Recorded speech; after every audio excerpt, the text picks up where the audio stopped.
Je suis avec Piero San Giorgio. Piero, bonjour. Bonjour. Alors aujourd'hui, on va faire une petite interview à propos d'une initiative là, que vous avez lancée il y a quelques semaines, il y a peu, qui s'appelle Autonomie et Résilience. Est-ce que vous pouvez nous en parler? Oui, alors j'ai lancé ce nouveau groupe, cette nouvelle initiative, afin de donner en fait une synthèse de mes 10 ans de travail, tant dans mes livres que mes vidéos et de mes différentes analyses et auprès pour les gens, pour que sans aller sur autant de vidéos et de livres qui vont prendre du temps à lire, eh bien, les retrouver dans un endroit où il y aura des plans d'action et bien sûr le résumé de tout ça. Parce que comme nous vivons dans un monde qui devient de plus en plus, qui s'enfonce dans la crise, qui va de plus en plus vers un effondrement, qui pourra prendre beaucoup de formes, ça dépend d'où on est, il est temps de passer à l'action. Et donc, il faut avoir les bonnes méthodes, il faut avoir des dossiers sur comment se préparer, qu'est-ce qu'on peut faire. Et finalement, je m'étais dit, si on offre cela de manière synthétique et résumée, tout en ayant toujours accès à l'ensemble du contenu par ailleurs, mais enfin, ça fait gagner du temps. Et, euh, et donc, évidemment, j'ai packagé ça en ligne. Et à côté de ça, je lance aussi, d'ailleurs aujourd'hui, euh, quelque chose qui est complémentaire, c'est-à-dire des formations. Alors ça, c'est encore, c'est plus dense.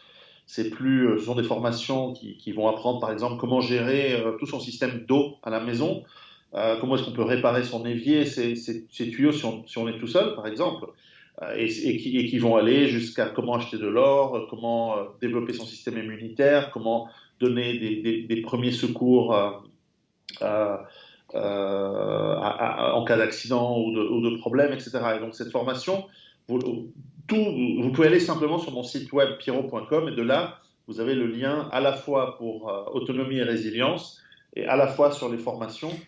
Et tout ça, ça amène une complémentarité à tout ce que j'essaye de faire, à mes livres et bien sûr, depuis 10 ans, qui commence à amener un contenu quand même assez important. D'autant que ça fait 10 ans que je vous dis attention, à partir de 2020, on rentre dans des années assez difficiles.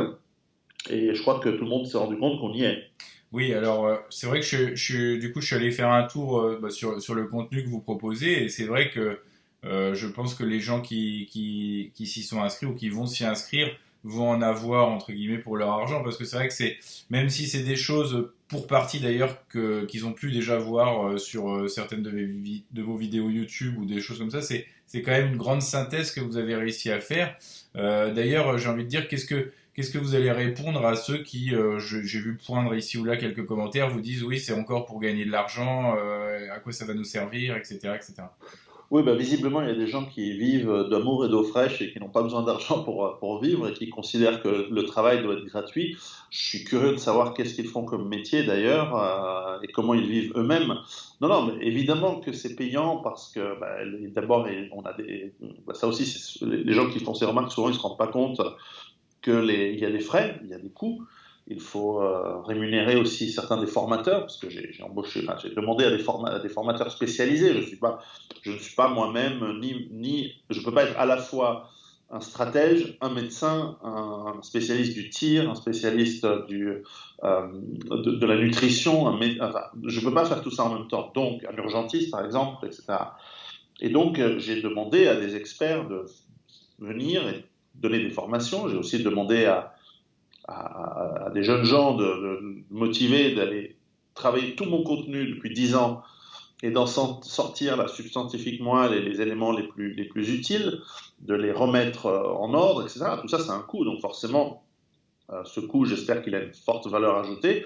Après, si les gens se disent que, bon, bah, en l'occurrence, pour le prix de ces formations ou le prix de cet abonnement à ce site, si finalement leur vie et leur préparation dans les temps difficiles qui arrivent, que ce soit des guerres civiles ou des effondrements économiques, s'ils considèrent que finalement ça ne nécessite aucun investissement, bon, bah, moi je n'oblige personne à venir. Et je crois qu'il y a vraiment il y a quelque chose de spécial en France, c'est le seul pays au monde où ça fait partie du problème de l'assistanat général, où déjà gagner de l'argent ou essayer de gagner sa vie, c'est mal. On soupçonne tout le temps les gens je sais pas, d'escroquerie.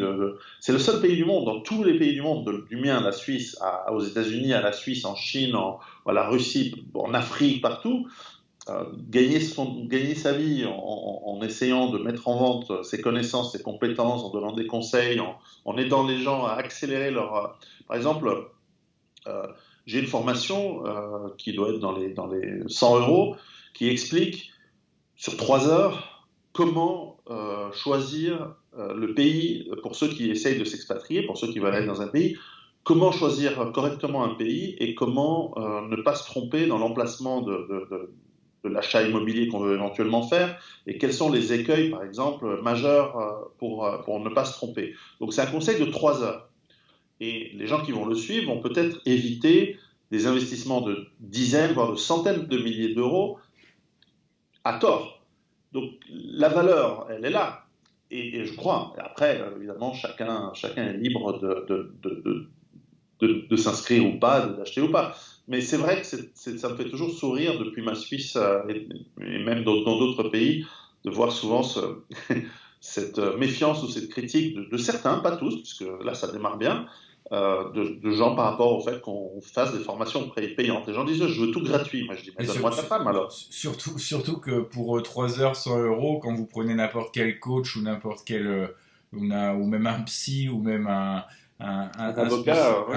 ou un avocat, c'est beaucoup plus cher d'ailleurs. Donc au final, c'est vrai que même les 20 euros par mois sont pas excessifs eu égard du contenu. Et ça, on peut le certifier en plus pour avoir vu le contenu.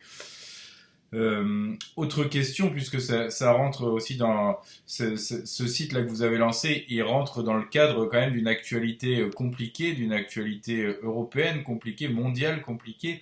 Comment vous voyez la suite des événements? Parce que bon, le système, j'ai envie de dire, ne s'est pas encore effondré, même si on a sans doute échappé de peu il y a un an à peu près.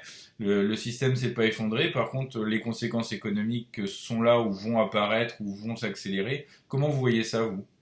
Alors tout d'abord, l'effondrement, c'est un processus. Ce n'est pas un événement, ce n'est pas un moment où tout d'un coup on bascule d'une vie entre guillemets normale à Mad Max. C'est un processus qui prend des dizaines d'années et dans lequel nous entrons dans une phase décisive. La situation aujourd'hui, elle ne va pas aller en s'améliorant. Nous allons avoir peut-être, si on nous déconfine, si nos régnants nous daignent nous libérer quelques mois, quelques semaines de leurs mesures absurdes, nous aurons l'impression que tout d'un coup nous retrouvons une vie normale, une vie, mais en fait pas du tout. Le dommage économique, le chômage qui a été créé, et puis finalement l'augmentation de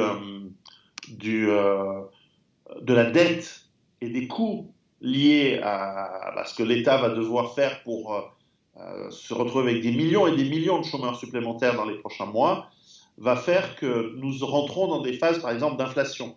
Et l'inflation veut dire que tout votre argent vaut de moins en moins et que donc, par effet miroir, le prix des biens va être relativement beaucoup plus cher et de plus en plus cher. Donc, comme nous ne fabriquons plus rien et que nous importons tout, nous sommes en train de nous appauvrir. Enfin, nous, je parle de l'Occident, j'imagine que, et donc la France, s'appauvrissent de plus en plus. Et donc, nous allons rentrer dans des crises qui vont être bien sûr économiques, mais aussi sociales, avec en plus une violence que l'on connaît déjà en temps normal dans nos villes et nos quartiers enrichis. Et en plus, nous allons entrer dans une situation très difficile où peut-être même un jour l'État ne sera même plus capable d'acheter la paix sociale à coup d'allocation. Et là, nous entrons dans des situations extrêmement dangereuses, extrêmement explosives, et donc ça ne va pas s'améliorer. Et donc, à la limite, peu importe le virus, ça a été cette épidémie provoquée ou manipulée, bon, peu importe. En tout cas, on a vu qu'on a essayé de jouer sur la bienveillance et la bonne volonté de la population qui obéissait volontiers aux règles pour faire, par sens civique, on les a abusés, on nous a abusés, en Suisse y compris. Et aujourd'hui, il y a une immense colère qui est en train de monter partout. Il y a une immense défiance et en plus, l'État a peut-être réussi à réunir une grande partie du peuple, comme jamais auparavant, contre lui. Donc nous verrons bien comment cette formule chimique, tout cela va évoluer ces prochains mois et ces prochaines années. Mais je ne crois pas qu'on va vers des bonnes périodes. Je ne crois pas qu'on va vers quelque chose de prospère et de positif. Au contraire, ça va être très difficile. Alors, dans vos vidéos, dans le travail que vous accomplissez depuis des années, il y a quelque chose qui peut-être ne percute pas chez certains internautes, c'est que souvent quand on vous écoute, on a envie de tout faire. J'ai envie de dire, c'est un peu comme les néo-ruraux qui arrivent et qui veulent ici faire un potager, là être autonome énergétiquement, pardon, devenir des grands soldats, des grands bagarreurs, des grands tireurs. Ils veulent tout faire. Est-ce que ça crée pas un petit biais dans le sens où, à mon avis, est nécessaire aussi l'idée de communauté, c'est-à-dire que effectivement, on ne peut pas être un expert dans tout. D'ailleurs, vous l'avez dit tout à l'heure. Et je pense que sans la notion de communauté, sans son voisin qui nous donne des œufs, par exemple, parce qu'il élève des poules, et nous, on lui apprend un sport de combat, sans ce maillage local, on ne peut pas, en fait, faire tout, être à 100% des conseils que vous donnez, par exemple. Il est vrai que lorsque je conseille depuis des années de quitter les villes et d'aller s'installer plutôt dans une zone rurale, que ce soit à la campagne ou à la montagne, peu importe, le- l'importance du réseau, l'importance du lien social, à la fois avec ses voisins, ses nouveaux voisins, mais aussi avec les éventuels amis ou membres de la famille qui nous auront suivis ou qui sont venus avec nous, il est fondamental car, d'une part, évidemment, tout seul, rien ne fonctionne, nous ne sommes pas faits pour être seuls. D'ailleurs, je n'ai jamais dit en disant que nous devons survivre seuls dans la forêt en faisant du feu et en mangeant des racines et des lapins.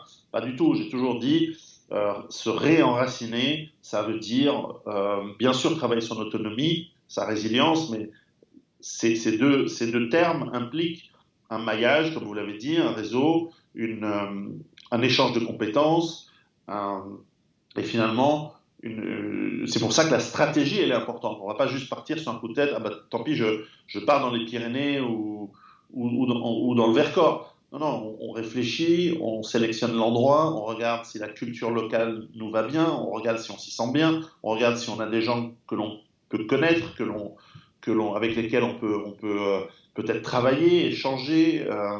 Tout ça, ça fait partie des stratégies. Et d'ailleurs, ça fait partie de ce que j'enseigne dans ces formations. Parce que aller sur un coup de tête dans un endroit, que ce soit, je sais pas, en Russie ou dans la Drôme, faut pas se louper. Surtout pour beaucoup de gens qui n'ont pas un capital immense et qui ne peuvent pas rater et recommencer. Donc il faut vraiment trouver le bon endroit au moment. Et donc pour ça, il faut des bons critères. Et ensuite, ben, forcément, il faut y aller et passer un peu de temps, connaître les gens. Et peut-être même, pour certains, en groupe d'amis, surtout les plus jeunes, de se mettre à plusieurs et se dire, voilà, on peut faire un projet ensemble. C'est plus difficile, mais ça existe. Vous êtes considéré avec Vol West, notamment, entre autres, j'ai envie de dire, comme un des chantres du survivalisme de toute cette galaxie-là. Et on voit qu'en France, là, il y a eu encore une mission d'information sur les sectes carrément qui a été ouverte, qui inclurait le survivalisme là-dedans. On a vu une déferlante médiatique suite à l'affaire du survivaliste qui a abattu des gendarmes chez lui après avoir battu sa femme, etc. Est-ce que vous pensez que le survivalisme va devenir un peu le diable à l'avenir, au même titre que peut l'être les mots extrême droite, les mots populisme, etc. Est-ce que vous pensez que là aussi on rentre dans une diabolisation du survivalisme et finalement des gens qui ont envie de se préparer? Bon, le pouvoir essaie toujours de montrer du doigt des petits phénomènes pour ne pas qu'on lui fasse remarquer qu'il ne sait pas gérer les vrais problèmes. Il y a aujourd'hui 20 millions d'étrangers en France, enfin de non-européens. Il y a des religions agressives, conquérantes. Oui, oui, c'est quelques centaines, quelques milliers de gens qui essaient d'être autonomes et résilients qui posent problème pour l'État. Je pense que ça ne va pas durer parce que d'une part, lorsqu'un fou euh, en déprime, abat trois gendarmes, bah, c'est malheureux pour les gendarmes, mais si à chaque fois que la police, la gendarmerie essaie d'aller traquer des gens comme ça, elle perd trois ou quatre personnes, Bon, déjà, physiquement, ça va être compliqué. Ensuite, je dirais plus sérieusement, les, euh, le jour où l'État va se rendre compte que énormément de grandes fortunes françaises sont en fait survivalistes, je pense qu'ils vont recevoir les ordres de dire de changer de cible parce que le survivalisme n'est pas, d'abord, ce n'est pas c'est pas un mouvement organisé, c'est une philosophie de vie. Donc, il n'y a pas une étiquette, il n'y a pas d'autocollant, on n'est pas des sectes. La surveillance contre la dérive sectaire, en fait, elle est normale et elle existe depuis toujours parce que il peut exister des gens qui sont effectivement des gourous et qui s'entourent dans leur ferme parce que l'aspect rural permet une certaine discrétion, mais moi, j'en ai jamais rencontré et bon, évidemment, je serais contre cela.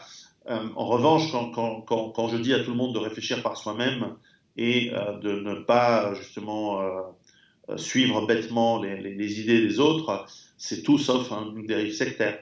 Et je me suis bien gardé d'ailleurs moi-même d'organiser des réseaux et des groupes pour justement éviter cette dérive. En revanche, travailler l'autonomie, travailler sa liberté, travailler sa résilience, fondamentalement, l'État n'aime pas, parce que l'État, ce qu'il veut, c'est des citoyens qui sont des esclaves. En fait, ce qu'il veut, c'est du bétail qu'il va pouvoir ponctionner de manière fiscale sans arrêt. Donc, fondamentalement, dès qu'on parle de liberté et d'autonomie, forcément que l'État ne voit pas ça d'un bon œil. Alors, pour ma part, je connais ensuite personnellement un certain nombre des préposés des renseignements en France qui, entre autres, me surveillent parce qu'ils font un travail de surveillance. Et chaque fois qu'ils viennent me voir, ils me disent, en fait, on adore ce que tu fais. Nous aussi, on est survivalistes. Donc, donc c'est assez cocasse de voir que finalement, les gens, parce que dans l'État français, quand je parle de l'État, je critique évidemment la philosophie qui est derrière, pas l'individu, pas le fonctionnaire qui fait son travail et qui éventuellement, en plus par ailleurs, est une personne bien. Et parmi énormément des fonctionnaires de l'État, dans la gendarmerie, dans l'armée, dans les renseignements, en fait, il y a un nombre très fortement croissant de gens qui sont dans cette démarche de philosophie de survivalisme, de retour à la terre, de réenracinement. Et je pense que ça agace fondamentalement les politiciens qui, rappelons-le, sont des parasites et qui vivent sur nos impôts. Et donc forcément, ils ont besoin du bétail fiscal que nous étions. Et ils ne peuvent pas avoir d'un bon œil des gens qui veulent la liberté et l'autonomie, forcément. Alors, une question qui concerne la Bretagne actuellement, suite à la crise dite du Covid, on a eu une ruée vers l'immobilier en Bretagne de gens qui venaient d'autres régions avec un pouvoir d'achat bien plus élevé que les Bretons et notamment que la jeunesse bretonne, et donc qui peuvent racheter, bon, déjà toutes les côtes ont été rachetées comme ça ou en partie, et au final, qu'est-ce que vous diriez aux auditeurs bretons, notamment aux plus jeunes, qui eux n'ont pas forcément les gros moyens pour se loger dans les côtes et qui ont envie pourtant de s'établir, de monter une BAD, et c'est vrai que avec certains budgets c'est pas forcément facile de le faire. C'est quoi votre conseil là-dessus pour se prémunir, puisque c'est vrai que la Bretagne apparaît comme une région encore préservée et peut-être une région, et vous le disiez d'ailleurs dans une vieille interview que vous nous aviez donnée, une région peut-être un Eldorado pour les survivalistes. Oui, je le confirme. Et d'ailleurs, j'imagine, si on projette les tendances lourdes à long terme, je pense qu'un jour, c'est une région qui pourrait devenir largement plus autonome, voire même une nouvelle nation, ou retrouver une forme d'indépendance nationale. En revanche, pour les jeunes, tout d'abord, je leur conseille de bien réfléchir au mode de vie qu'ils veulent avoir. Est-ce qu'ils veulent être des salariés d'un système mourant? Est-ce qu'ils veulent au contraire développer des compétences et des connaissances qui leur permettent des métiers qui vont durer quoi qu'il arrive? J'explique très bien dans mes livres les métiers manuels qui vont tenir. Je pense que quand on est dans la médecine, dans l'infirmerie, dans l'urgentisme, dans les métiers indispensables pour la maison, comme la plomberie, l'électricité, etc., on a beaucoup plus de chances de travail à long terme qu'être avocat ou vendeur d'assurance, comme ça par hasard, au hasard.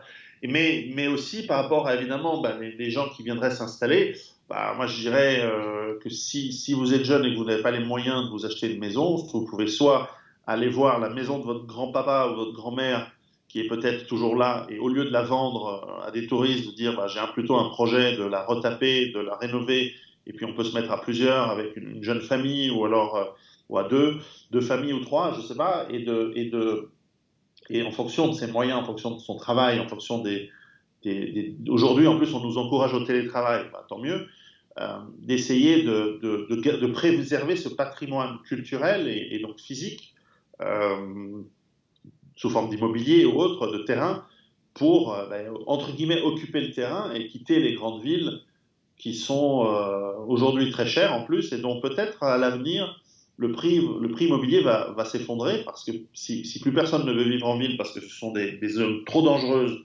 ou précaires, eh bien, il valait mieux partir et vendre son petit studio alors qu'il valait encore très cher, et finalement s'installer à la campagne plutôt que d'être resté en ville trop tard, jusqu'au moment où ça ne vaut plus rien.